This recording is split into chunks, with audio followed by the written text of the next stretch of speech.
Hey there, beautiful souls. Before you even think about clicking away or skipping ahead, I want you to pause for a moment. What I'm about to share with you isn't just another motivational video. It's ancient wisdom that has transformed lives for over 2,000 years. If you've ever been betrayed, cheated on, or deeply hurt by someone you trusted, the next few minutes could completely change how you handle such situations.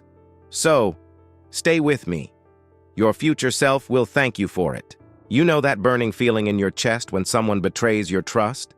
That mix of anger, hurt, and the overwhelming urge to seek revenge? We've all been there. It feels like your whole world has been turned upside down, and your mind keeps replaying the scenario over and over again. But what if I told you that the ancient Stoic philosophers had already figured out the perfect response to such situations? The great Stoic philosopher Epictetus once said, "When someone wrongs you, don't think about what they did to you, but what concept of right and wrong made them do it." This profound statement holds the key to our discussion today.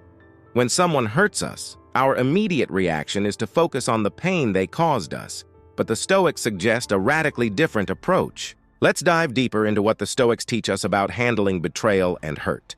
The first and most crucial thing they want us to understand is that we don't have control over other people's actions.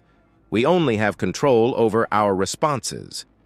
Marcus Aurelius, the philosopher king, put it beautifully when he said, "The best revenge is to be unlike him who performed the injury." Think about it for a moment. When someone cheats on you or betrays your trust, they're actually showing you who they are. They're revealing their character, their values, and their understanding of right and wrong. And here's where the Stoic wisdom becomes particularly powerful. They teach us that the only thing we need to do is focus on our own character. Seneca, another great Stoic philosopher, wrote, "The person who has received a benefit bestows another when he remembers it." But what about when someone bestows harm instead? The Stoic response would be to bestow wisdom upon yourself through this experience. Every betrayal, every hurt, every disappointment is an opportunity for growth, for strengthening your character. But here's the real game changer. The one thing you need to do when someone hurts you: choose virtue over vengeance. This might sound simple, but it's profound in its implications. The Stoics believed that living virtuously was the only true path to happiness and inner peace. When someone wrongs you, they're actually giving you an opportunity to practice virtue. Marcus Aurelius reminds us, "The best revenge is not to be like that." Consider this. When someone hurts you, they're often acting from a place of weakness, fear, or moral confusion. By choosing to respond with dignity and wisdom, you're not just taking the high road, you're actually strengthening your own character while they weaken theirs. But let's be real. This isn't easy. Our natural instinct when hurt is to hurt back. We want to make them feel the pain they've caused us. We want them to understand how much they've hurt us. The Stoics acknowledge this natural response, but challenge us to rise above it. As Epictetus says, remember that it is not he who gives abuse or blows who affronts, but the view we take of these things as insulting. What does this mean in practical terms? When someone cheats on you or betrays your trust, instead of plotting revenge or letting bitterness consume you, do this one thing. Focus on becoming the best version of yourself. Use this experience as fuel for your personal growth. Let their betrayal be the catalyst for your transformation. Think about it. While they're caught up in their own moral failings, you can be using this time to develop stronger boundaries, better judgment, and a deeper understanding of yourself. As Marcus Aurelius advises, waste no more time arguing about what a good man should be. Be one. This approach might seem counterintuitive in our revenge-obsessed culture. We're constantly bombarded with messages about getting even, about not letting people get away with hurting us. But the Stoics understood something profound. When we seek revenge, we remain chained to the person who hurt us. When we choose virtue instead, we free ourselves. Seneca puts it perfectly, the greatest power we have is the power of choice. When someone hurts you, you have a choice. You can either become like them, allowing their actions to corrupt your character, or you can choose to be better. You can choose to use this experience as a stepping stone to becoming stronger, wiser, and more resilient. But here's where many people misunderstand this approach. Choosing virtue over vengeance doesn't mean being weak or letting people walk all over you. On the contrary, it's about being so strong in your character that other people's actions can't shake your foundation. As Epictetus says, it's not what happens to you, but how you react to it that matters. Remember, when someone betrays you, they're showing you who they are, not who you are. Your response to their betrayal, however, shows the world who you are. This is why the Stoics emphasize the importance of maintaining our dignity and integrity, especially in the face of wrongdoing. Consider this perspective from Marcus Aurelius. The best way to avenge yourself is to not be like the wrongdoer. When you maintain your integrity in the face of betrayal, you're not just taking the high road, you're actually demonstrating a kind of power that your betrayer can never understand. You're showing that your character is unshakable regardless of how others treat you. But what about justice, you might ask?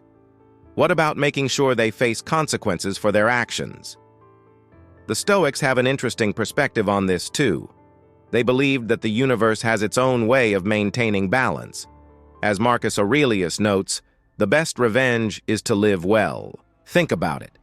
By focusing on your own growth and development, by choosing virtue over vengeance, you're actually creating the best possible outcome. While they remain trapped in their own moral failings, you're evolving, growing, becoming stronger. This is a form of justice that's far more powerful than any revenge could ever be. Moreover, by choosing this path, you're breaking the cycle of hurt and betrayal. You're choosing to add something positive to the world rather than contributing to its negativity. As Seneca reminds us, while we wait for life, life passes. Why waste your precious time and energy on revenge when you could be using it to build something beautiful? The practical application of this wisdom is straightforward but profound. When someone hurts you, make the conscious choice to focus on your own character development. Ask yourself, how can I use this experience to become stronger? What can I learn about myself from this situation? How can I use this as an opportunity to practice virtue? This doesn't mean suppressing your emotions or pretending you're not hurt. The Stoics were realists.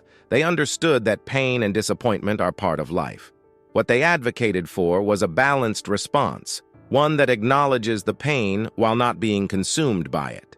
As Epictetus teaches, it's not things that upset us, but our judgments about things. So, the next time someone betrays your trust or hurts you deeply, remember this one thing: choose virtue over vengeance. Let their actions be about them, while your response is about you. Use their betrayal as an opportunity to strengthen your character, to demonstrate your unshakable integrity, to show the world what true strength looks like.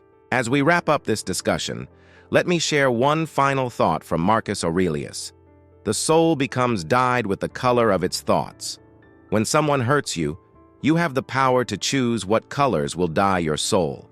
Will it be the dark colors of bitterness and revenge? Or will it be the bright colors of wisdom, growth, and virtue?